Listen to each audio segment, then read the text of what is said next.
Read Ecclesiastes chapter 7, verses 1 through 12. It says there, a good name is better than precious ointment, and the day of death than the day of one's birth. Better to go to the house of mourning than to go to the house of feasting, for that is the end of all men, and the living will take it to heart. Sorrow is better than laughter, for by a sad countenance the heart is made better. The heart of the wise is in the house of mourning, but the heart of fools is in the house of mirth. It's better to hear the rebuke of the wise than for a man to hear the song of fools. For like the crackling of thorns under a pot, so is the laughter of the fool. This also is vanity. Surely oppression destroys a wise man's reason, and a bribe debases the heart. The end of a thing is better than its beginning. The patient in spirit is better than the proud in spirit. Do not hasten in your spirit to be angry, for anger rests in the bosom of fools. Do not say, why were the former days better than these? For you don't inquire wisely concerning this. Wisdom is good with an inheritance, and profitable to those who see the sun. For wisdom is a defense as money is a defense, but the excellence of knowledge is that wisdom gives life to those who have it. That's the reading from the New King James Version. Our study will be about buying wisdom. I really enjoyed Dylan's study this morning. He did a fantastic job. The end of chapter 6 is kind of the end of overwhelming depression in the book of Ecclesiastes.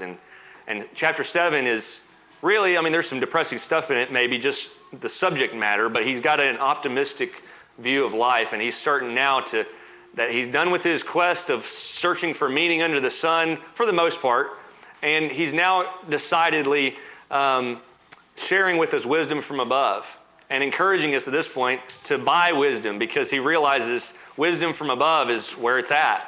And so this is the beginning, even though there's not like a transitionary statement or phrase. When you read the book, you realize this is what's happening. And so in verse 1, as we begin here again in just a minute, that's where we're getting at. Up to this point, there's not been a whole lot of Proverbs like the book of Proverbs, just kind of one random proverb after another. You got to get that feel in the 7th chapter. And the 7th chapter sounds like, if I just read it to you and you weren't looking at your Bible, you'd probably think you were in Proverbs. Well, this chapter is about wisdom, and the same thing in chapter 10, it also sounds like Proverbs, and it's about foolishness. And you can tell which one by seeing which word is repeated the most in each chapter. And so this chapter here is a lot about wisdom. In the verses 1 through 10 that we're going to look at, he gives 5 reasons to get wisdom.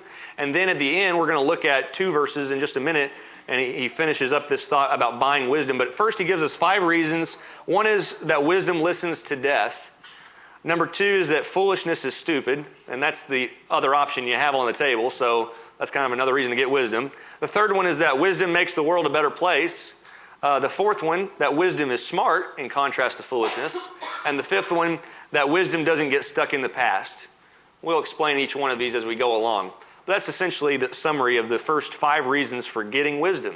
And then, like I said, there's 2 analogies at the end that he compares wisdom to. One of them is shocking. It kind of took me back the first time I read it. Maybe it'll be shocking to you as well. And we'll get to those and try to briefly sum those up toward the end.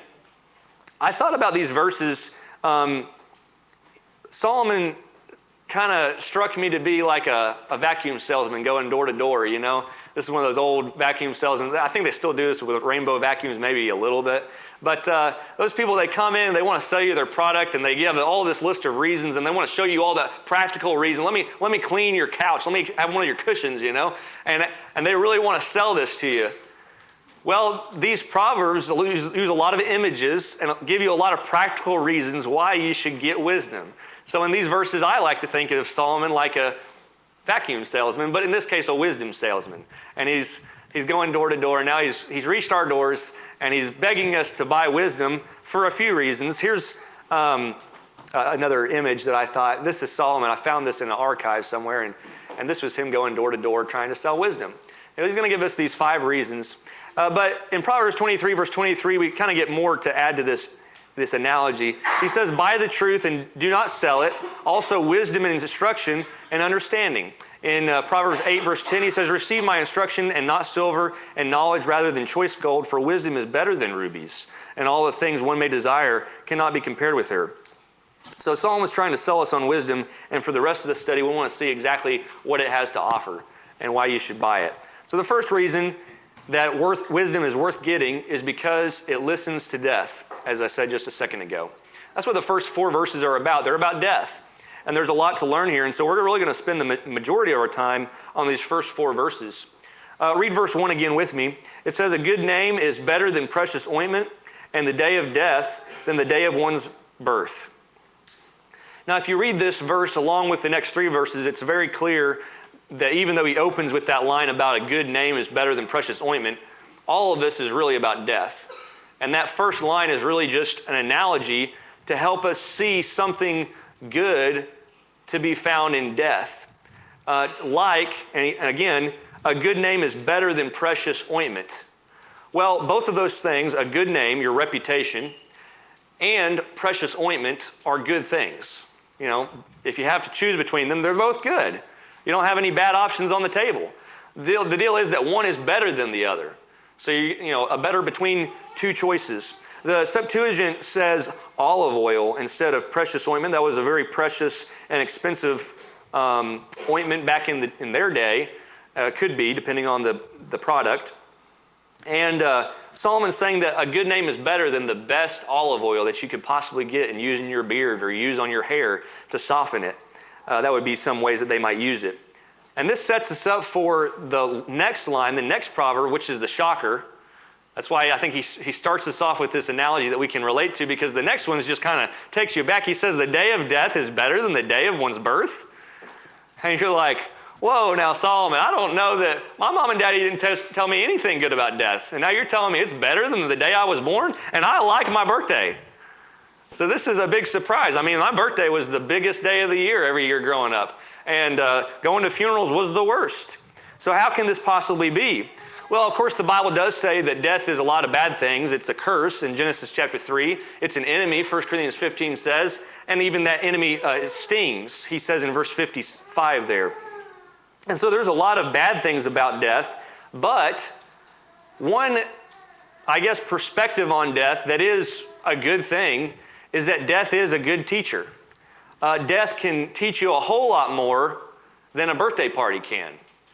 And I think that that's really what he's getting into here. This is what he's focusing on and saying the day of death is better than the day of one's birth. You know, when a baby's born, everybody's happy, and it's a good day, certainly.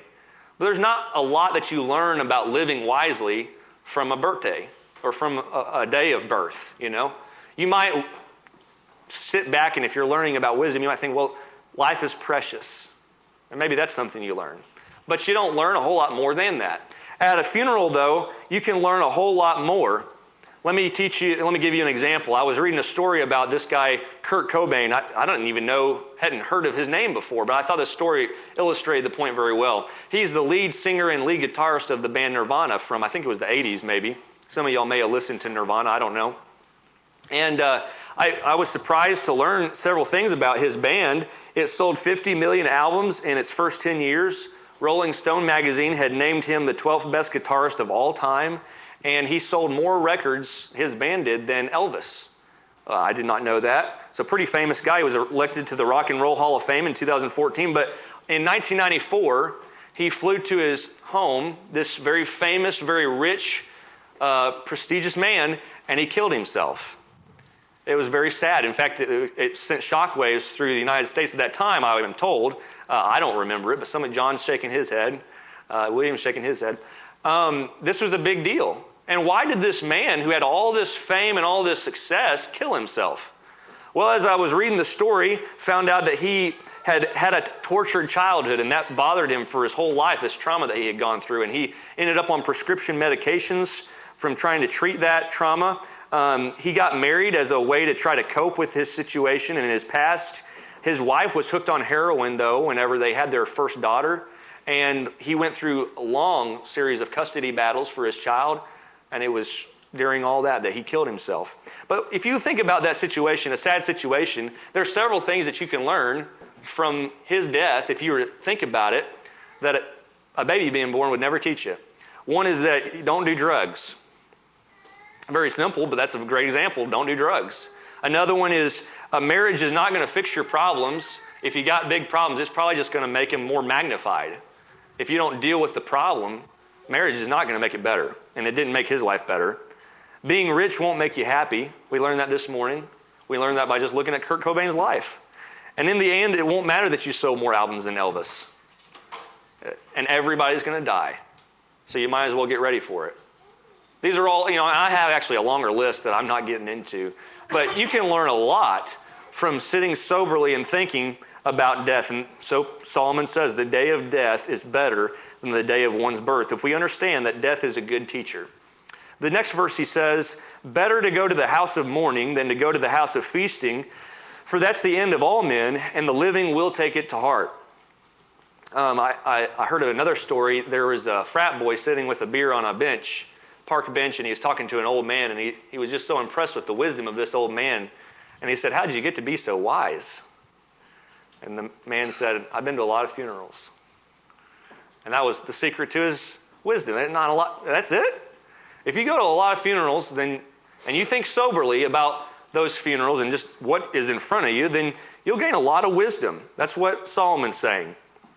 Again, in this particular verse, you learn a lot more wisdom from a funeral than just a party in general. Before we were talking about birthday parties, but just any party.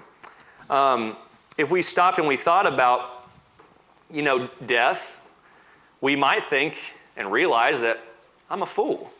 And I need to change some things. And I think maybe that's part of the reason why we don't think about it that much, because maybe eternity itself scares us, but really we don't want to change the way that we're living. And so we try to drink it away. Some people try to drink it away with alcohol, try to inject it away with drugs, try to laugh it away with comedy, try to sleep it away with some other person they don't know, try to watch it away with Netflix binging, and they try to escape reality. These are all types of escapism.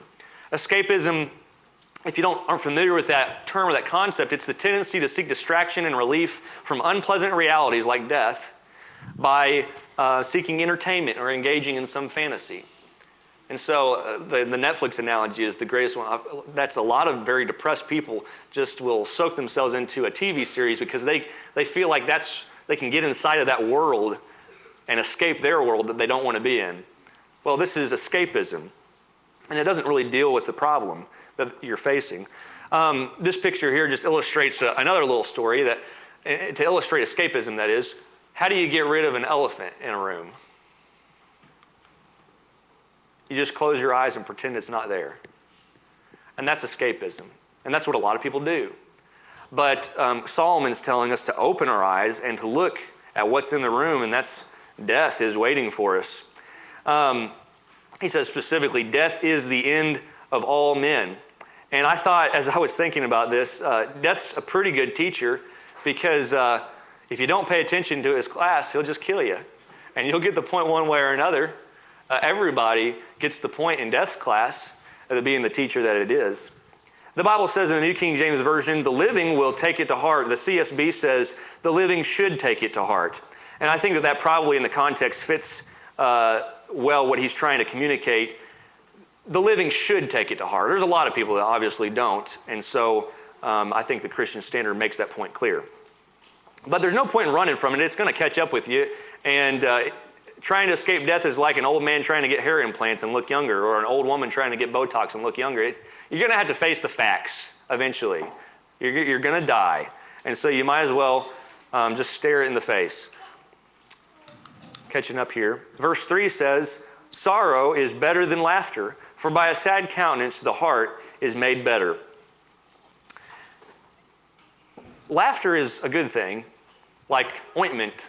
Fine ointment is a good thing. Those are a good reputation and fine ointment, both good things. Here, laughter is a good thing, but sorrow is better than laughter sometimes. That's the point. It's not saying that you can never laugh and you should always choose to take a good cry over a good laugh, but there are situations whenever sorrow is the preferred option on the table. In Ecclesiastes chapter 3, verse 4, earlier in the book, Solomon said, there's a time to weep and a time to laugh. There's a time to mourn and a time to dance. And the time to cry is not the time to laugh. Let me demonstrate this to you with another story. I front-loaded all my stories to get you hooked. There was a funeral I went to. This is a true story. This is not made up. I went to a funeral one time, and from everything I had ever heard, the man was not a good man. He was immoral. He had neglected his family. He was not a believer in God. If he was, it was telling that when I looked at his obituary that the funeral home had printed up, there was not a single trace of God's name in the whole thing. And then as I sat there in the funeral, I heard nothing but jokes and laughter, and the preacher talking about how this man was going to go to heaven. We were going to see him one day in heaven. And I was just so astounded. And so I called up one of the family members who I thought knew better, and I said, can you tell me, am I just wrong, or was this man a better man than I thought he was? And that person confirmed to me, no, he was not a good man. And I thought about that funeral when I saw this verse. There's a time to mourn and there's a time to laugh. That day was a time to mourn and to be sober and to think about where this man was going, if he's going anywhere, unless God intervenes. And that should be telling to us what's going to happen to us unless God intervenes and we place some faith in him. It's not a time to laugh whenever situations like that arise. And usually it takes a really tragic situation for people to really mourn and really think about death, because we're so used to trying to escape it with a good chuckle. Our society has turned funerals and times of mourning into times of celebration. And there's never a time to mourn in our society anymore. It's always a time to celebrate. But remember that death is a curse. It's an enemy. It stings. And we keep avoiding mourning and grieving. We not only make it difficult for what he says in verse 3 there, the heart to be made better, for by a sad countenance the heart is made better. We make it impossible for that to happen because we're not mourning, but we're also avoiding the reality of death and what's going to happen. I will say that sometimes you'll go to a funeral and it does seem appropriate to laugh a little bit and to try to cheer each other up, because maybe that person had a chronic illness and they had gone through this for a long time, and the mourning process started a long time ago. And by the time the funeral comes, you're just thankful, assuming this person was a Christian, that God had mercy to take them, There's those situations, but a lot of times we would do good to think about this proverb, sorrow is better than laughter. I would read this list. When the heart is aching is not the time to laugh. When a person dies unexpectedly is not the time to laugh. When a child dies at all, that's never a good thing. When there's no reason to believe the person died faithful to the Lord and to death, that's not a time to be laughing and celebrating. When there are close family members that aren't ready to meet the Lord, that's a time when it's not a time to laugh. It's a time to mourn. It's time to be sober. It's a time to get people to reflect about death and let it teach them something. The fourth verse says, the heart of the wise is in the house of mourning, but the heart of fools is in the house of mirth. And if you remember verse 2 earlier, this is pretty much the same statement. Now, there's actually some nuanced difference there, and I actually have some notes that I took out because I figured, I'll just make it as a homework assignment. Y'all can go and compare these two verses and notice the two differences in those verses, and there's some things that take away from that. But nonetheless, just a reiteration of the point, it's better sometimes to mourn than it is to celebrate when the situation calls. I would ask you to think about this and what all this talk about death. How will death change my plans for today? Like if I died this evening, would it change my plans for today? I think some people are going over to play volleyball. I'm not saying you shouldn't go play volleyball. I'm just asking, have you got some things you need to be taken care of before you die? How will death change my plans for tomorrow? How will death change my direction I'm headed in life, my 5-year plan? Sometimes we have big plans and God's not in them. Maybe it would change something for you. These are just some questions to think about. Psalm 90 verse 12 says, so teach us to number our days that we may gain a heart of wisdom. First conclusion I'd take away from this series of Proverbs so far is that by wisdom, as Solomon's trying to get us to do, by wisdom, because it listens to death, and death is a good teacher. That's what we learn from the first 4 verses. The second reason that Solomon told us was a good reason to get wisdom is because foolishness is stupid. And you got wisdom or foolishness. You got to pick. So let's just look at the other side is basically what he says. for just a minute, let's see what the other options on the table are. In verse 5, he says, it's better to hear the rebuke of the wise than for a man to hear the song of fools. For like the crackling of thorns under a pot, so is the laughter of the fool. This also is vanity. This is really, when you sit back and assess this proverb, it's about who you surround yourself with. It's the company that you keep. It made me think of this story in 1 Kings chapter 22, and it's an interesting story, I'll put it that way. You got King Jehoshaphat and King Ahab, and they were friends. King Jehoshaphat in history was a pretty good king, but his biggest flaw was his friends. He was friends with Ahab, and Ahab was the worst guy you could possibly be friends with. Wicked man. And Ahab called him up on the phone one day, and he said, hey, Jehoshaphat, come over here, and I want you to help me take Ramoth Gilead and conquer it. And Jehoshaphat said, I'll be there. Well, you know what? Let's inquire of the Lord. Yeah, let's inquire of the Lord.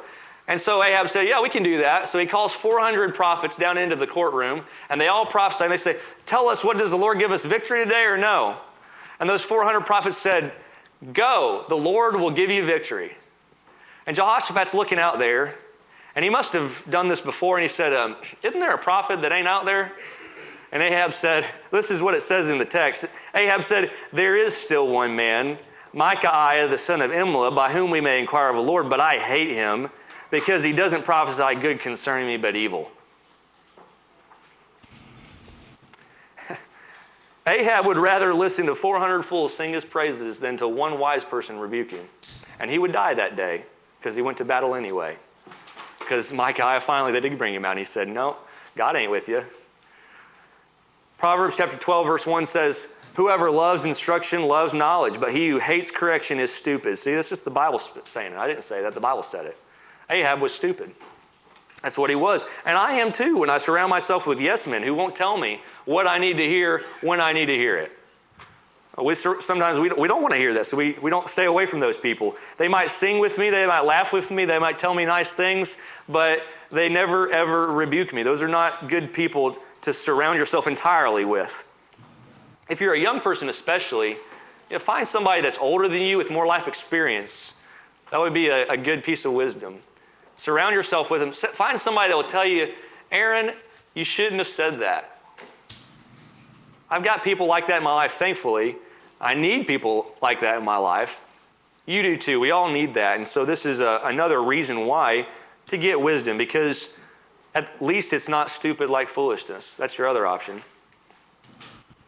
Reason number 3 to get wisdom is because wisdom makes the world a better place. We won't spend long on this, but in verse 7 it says, surely oppression destroys a wise man's reason, and a bribe debases the heart. Oppression is something that has really bothered Solomon up to this point in the book, and it will continue to bother him. I think even Dylan mentioned it this morning a little bit. Maybe not. But I think I did in my last sermon.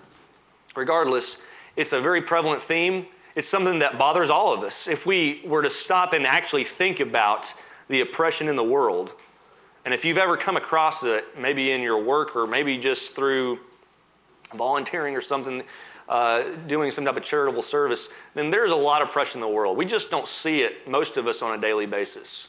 And when you see it, it depresses you and makes you think, is this what this person goes through every day? But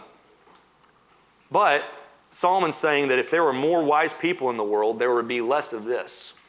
There would be less bribe taking, because wise people, if they're wise, don't take bribes. Deuteronomy chapter 16, verse 19 says almost the same thing. It says, you shall not pervert justice, you shall not show partiality, nor take a bribe, for a bribe blinds the eyes of the wise and twists the words of the righteous. And so he's commending wisdom, not by saying, wisdom doesn't lead to oppression. He more or less says what oppression leads to, and from a backwards way of speaking, commends wisdom by saying a wise person wouldn't do this. So by wisdom, number 3, because it makes the world a better place by stifling oppression and injustice. Number 4, wisdom is smart, verses 8 through 9 says. That's essentially what it says. Read with me and see if I got that right. It says in verse 8, the end of a thing is better than its beginning. The patient in spirit is better than the proud in spirit. Do not hasten in your spirit to be angry, for anger rests in the bosom of fools. He says there that the end of a thing is better than its beginning. You might have heard the following sayings, Rome wasn't built in a day.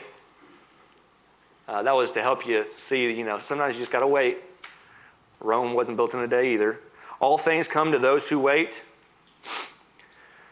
A practical way of you thinking about this piece of wisdom would be if you're dating somebody, wait till marriage, because the end is better than the beginning, and you'll be glad that you did.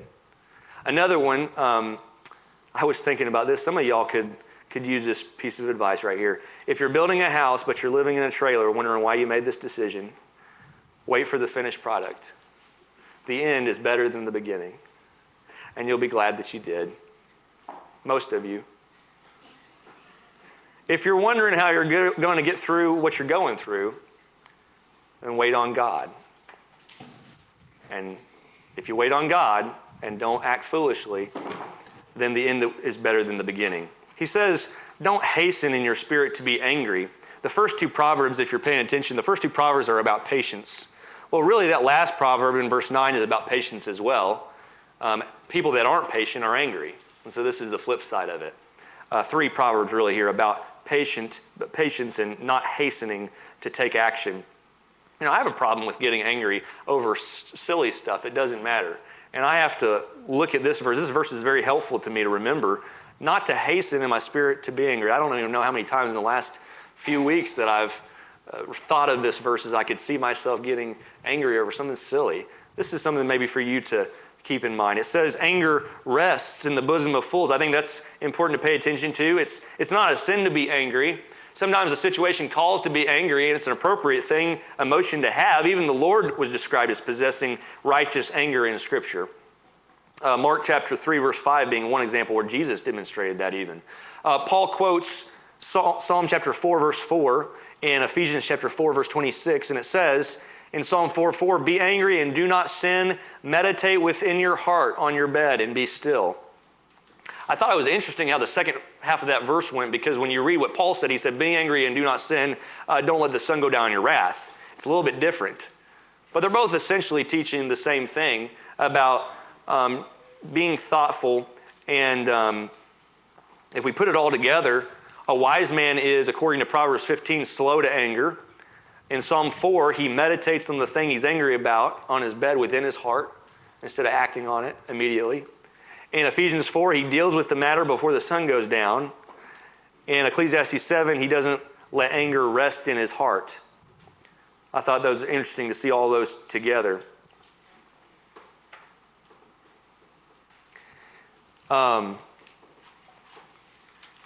Sorry, I lost my place in my notes. When he says they're not to let it rest in his heart, this is something that anybody can have an angry moment. But when you let it rest in your heart, that means you're an angry person. That's what he's describing. It's something that you have a habit of doing. It's dwelling there. And this verse is a good verse to have in our minds so that if it would rest in our hearts, anger wouldn't have any room. That's something to consider. Number 4, buy wisdom because it's smart, and you'll be glad you were wise in the end. Number 5, wisdom doesn't get stuck in the past. He said in verse 10, if you remember, don't say, why were the former days better than these? For you don't inquire wisely concerning this. It made me think of the college student who's looking back at some pictures maybe, and they say, man, high school was the days. And they're just out of high school, but man, high school, those were the days. I feel like any of us looking back at pictures, not just a college student, would say, man, high school was the day. We were living with mom and dad. We were eating their food. I didn't know what an electric bill was. Those were the days. I didn't have all the grief I deal with today. Every generation that's ever existed has certainly been watching the news or something and be like, man, the world just isn't what it used to be. And Solomon's talking to us when we say things like that, people that long for the past. You know, our brains only remember the good times. It doesn't remember all the bad times. And we have perhaps seem to over-embellish things. But even if we aren't over-embellishing things, I thought this quote from David Gibson was good. He said, maybe the past was better than the present. But when you start asking why was it better, what you're doing is denying the reality of God's presence in the present. If you think those things are worse, do you think God is no longer in control? I thought that was helpful to think about. It was helpful for me. When I stack that next to Matthew chapter 6, verse 34, it says, don't worry about tomorrow, for tomorrow will worry about its own things. Sufficient for the day is its own trouble. So if you put those two passages together, Ecclesiastes 7, verse 10 says, don't think about the past. Don't say, Why can't we go back to those days? And Jesus is saying, don't worry about tomorrow. Today has its own troubles. What's that leave you with? Today. We're supposed to live in the present. And can you think, this question right here, this hits me. How much kingdom growth is stalled because we're vainly reminiscing about the past or worrying about the future? And we don't take any action today because we're just so stuck on those things. Let's live in today and get to work, whatever it is, even for our families, even if it's just a personal thing. Let's get to work is basically the point. I'm not going to go through the last two illustrations. I think I'm going to leave those for your own study. I might share these in writing maybe later just so we have covered the whole book. But really, the last part of the section that we're studying is in verse 11 and verse 12. In verse 11, Solomon compares wisdom to an inheritance. An inheritance is a great thing, and he says it's like an inheritance, or wisdom like an inheritance is a good thing and benefits those who see the sun. And finally, in verse 12, he compares it to money, and that was the one that shocked me. And I was like, whoa, Solomon's been spending his whole time up to this point in the book telling us not to chase money, and now he's telling us to chase wisdom, which is like money. Well, he says that wisdom is a defense like money is a defense. And the thing that came to my mind when I was reading that was, if you get money and you save it when you're young, you'll have something left over to protect you when you get old. And wisdom is the same way. If you'll get it when you're young, you'll have something to protect you when you get old from pain and suffering and a lot of things you could have avoided. Well, those are a couple of short explanations of the last two, but when you put it all together, you really have, I'm going to skip through all this. He had this list right here. Buy wisdom because it listens to death, and death is a good teacher. Buy wisdom because at least it's not dumb like foolishness. Buy wisdom because it makes the world a better place by stifling oppression and injustice. Buy wisdom because it's smart, and you'll be glad that you were wise in the end. Buy wisdom because you'll stop wasting time about things and thinking about things in the past that won't change the present. And remember, wisdom is like a great inheritance. It's like money in that if you get it while you're young, it'll protect you when you're old. Those are some things you can take away with, and I'll leave those on the screen for you to think about. If there's anybody here that you're not ready for death, this is a good thinking point, subject to talk about and to provoke that. If you're not ready for death, if you're a child, God's not going to send you to hell. But if you're an adult that you're not ready to meet the Lord, then you need to take this moment to think about that soberly. And whether it's right now or it's after church, to talk to somebody about those things that you need to change and make right. If you do want to come forward and make that known, then you're welcome to do that at this time. And if you need to obey the gospel, then this is a time for you to obey the gospel. You can come forward and let us know while we stand, while we sing.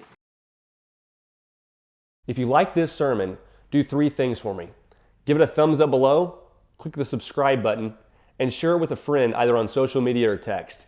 This helps the channel grow. It helps the word get out there. It's something really easy that you can do to affect the spreading of the gospel. This has been the Chapel Grove Church of Christ. Visit our website at chapelgrovechurch.com. We'll see you next time.